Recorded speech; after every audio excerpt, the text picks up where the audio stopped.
What is going on YouTube land? I am Chris Catalunya. Before we get into today's shoe review, go ahead and check out my Instagram, Chris Catalunya with the underscore at the end. Go ahead and like, subscribe, and hit that notification bell so you know when I upload a new video. And once we hit that 10,000 subscriber mark here on this YouTube channel, I plan to host another giveaway in which I'm going to give away a Supreme Floral Skateboard Deck and a Supreme Super Soaker. So definitely subscribe to the channel. Alright, now I'm back in my apartment. Let's get down to this shoe review. As you saw at the beginning of this video, Sneaker Politics held another Shake Back Sunday raffle in which Long was able to capitalize on this shoe and I was able to hit on the Sakai's in the black and white colorway that is going to come out later this month. So definitely stay tuned to the channel for that review. These are called the Nike Air Jordan 1 Defiance, and this is the fourth installment in the Defiant series. We already had the New York City to Paris, we had the LA to Chicago's, and the Couture shoes. The shoe definitely falls in line in not adhering to your typical Jordan 1 silhouette guidelines. My first impression of this shoe, blog pictures had led me to believe that this was going to be an easy pass. I mean, how are you going to have a Jordan 1 shoe without the Nike swooshes? It just doesn't make any sense to me. In my mind, taking a look at the shoe and then referring to past releases, this kind of reminded me of the Jordan 1, the Sports Illustrated, the Star is Born. Like where you had the swoosh, if you just took a razor blade to it and just pulled the swooshes off, you would just see the threading right here just left behind. I was really skeptical of the shoe and picking it up this morning from Sneaker Politics, but having the shoe in hand, it's actually one of the better Jordan shoes to have released this year in terms of leather quality. I'm gonna say it.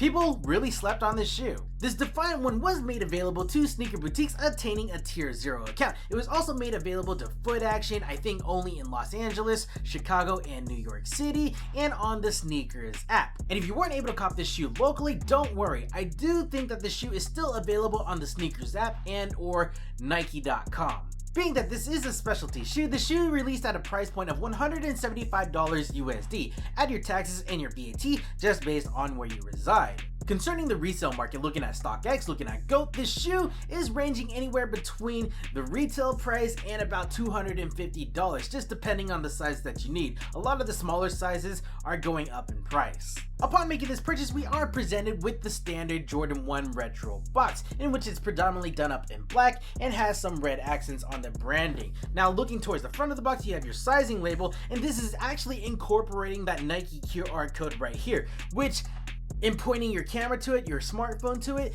it really doesn't go anywhere but back to the Nike app. Now whether they're going to use this technology and implement it for quality assurance in the future, that remains to be seen, but just know that there is a QR code at the front label now. And upon opening the box, we are presented with that white tissue paper in which the shoes are enclosed in.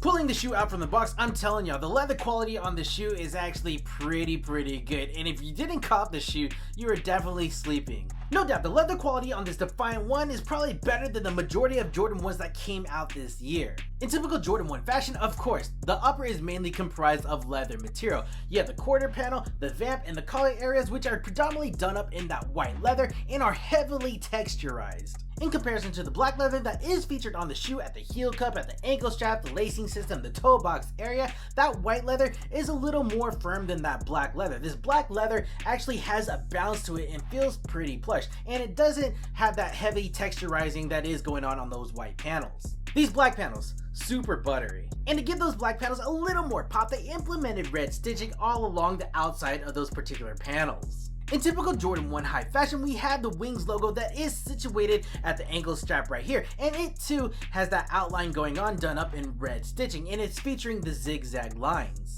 This Wings logo is actually embossed on a patch which is sewn onto that ankle strap. Now getting to the main point of this shoe, the Nike swooshes, or the lack thereof. The story is that this shoe is supposed to play homage to like the 80s rock styling of when people would have leather jackets and then they would put patches on those jackets and then remove patches. To be honest, I really don't get it. Not that I don't get the styling, I get the styling, I just don't understand the translation from that styling and the execution on the shoe. It just doesn't make sense to me. On the lateral side of both pairs of shoes, you will see the absence of the Nike swoosh panel that is usually done up in leather. However, you will see the remains of the red stitching going along, forming the Nike swoosh. Reverting to the medial side of the shoe or the inside of the shoe, you will see that on the right pair, it pretty much looks identical to the lateral sides of both shoes. But when you pull up the left shoe, you see that the yellow swoosh is present with yellow stitching going on, not red stitching. And to me, this is where the disconnect starts, because I would understand if this Nike swoosh featured stitching done up in red, because I mean, you see red stitching right here on the lateral and then red stitching on the medial on the right pair of shoes. But this, it just doesn't make sense to me at all. Perhaps it's just my OCD kicking in, but I don't get it. Going back to the front or the top of the shoe, we get into the lacing system. Now the default set of laces that they provide us are of a black color, a flat shape, and a cotton build. Now they do provide us with 2 extra sets of laces within the box, a yellow set and a red set. And now honestly, I think my favorite is going to be this yellow set right here. It matches with that yellow swoosh right here. Not that this red doesn't match anything, it definitely matches with the red stitching on the sides of the shoe, but I just think that the yellow ones pop a lot more. So in order, yellow, red, black. Behind those sets of laces is the tongue, obviously, but playing more into that Defiant theming, going against the grain a little more, Jordan Brand decided to employ a leather tongue. And to be honest, this tongue really feels of quality. It doesn't feel like that pleather crap, it doesn't feel plasticky. I really do think that this is done up in leather. It's done up in a black color. Now looking towards the top of the tongue, I like that this is done in a heavy duty material or a quality feel too. It's the black label done in a nylon meshing, and it features some red accents on them featuring the Nike Air logo.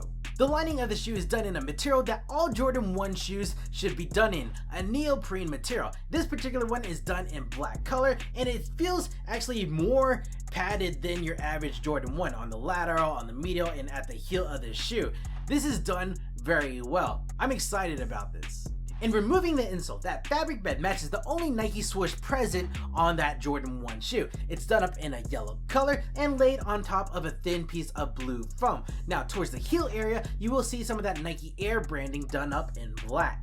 The midsole of the shoe is stitched onto the upper with white threading, and it's done in a white rubber component. Towards the heel area is a Nike Air unit. Now moving towards the outsole of the shoe, it's done in that typical blown rubber to enable flexibility, and done in a black color featuring your typical Jordan 1 traction marking going on, where you have the circles at the top, Nike branding in the middle, and your green marking at the bottom.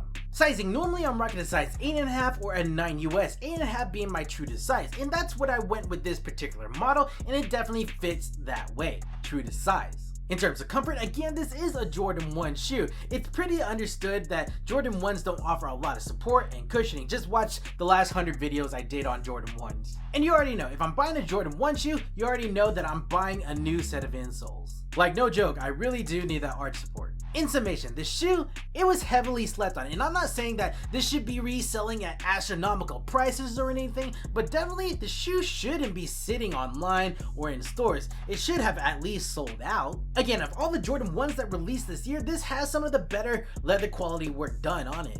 Now with the shoe sitting online and in store, I think this is where Jordan and Nike have been dropping the ball. The lack of compelling stories for these shoes. Like really, are you expecting people to buy into the shoe without giving a compelling story as to why only one of the 4 Nike swooshes are present on the shoe? Like really, put out a quality PR piece. Y'all have the money, just do it. Give people reason to buy the shoes. Like, that 80s story, that 80s jacket styling story, it just doesn't make sense with this particular shoe. Just come up with something better. You have all the money in the world. I will say that I do think that $175 price point is warranted. I do like the leather quality on the shoe. I love that they presented us with extra lace options, and the build of the shoe, it works out. And I think y'all slept on this one. Alright guys, I think this is a good stopping point for this video. What do you think about the 4th installment in the Defiant series? Is it a good pickup? A bad pickup? Were you able to catch this shoe? Did you sleep on it? Let me know your thoughts down in the comments below. Go ahead and check out my Instagram, Chris.Catalunya with the underscore at the end. Go ahead and like, subscribe, and hit that notification bell so you know when I upload a new video. And once we hit 10K, I will host another raffle, so definitely stay tuned. Alright guys, I am Chris.Catalunya, and we will check you next time. Cheers! Sige na. Oh, happy Guam Liberation Day. I know I'm late and I miss y'all back in Guam.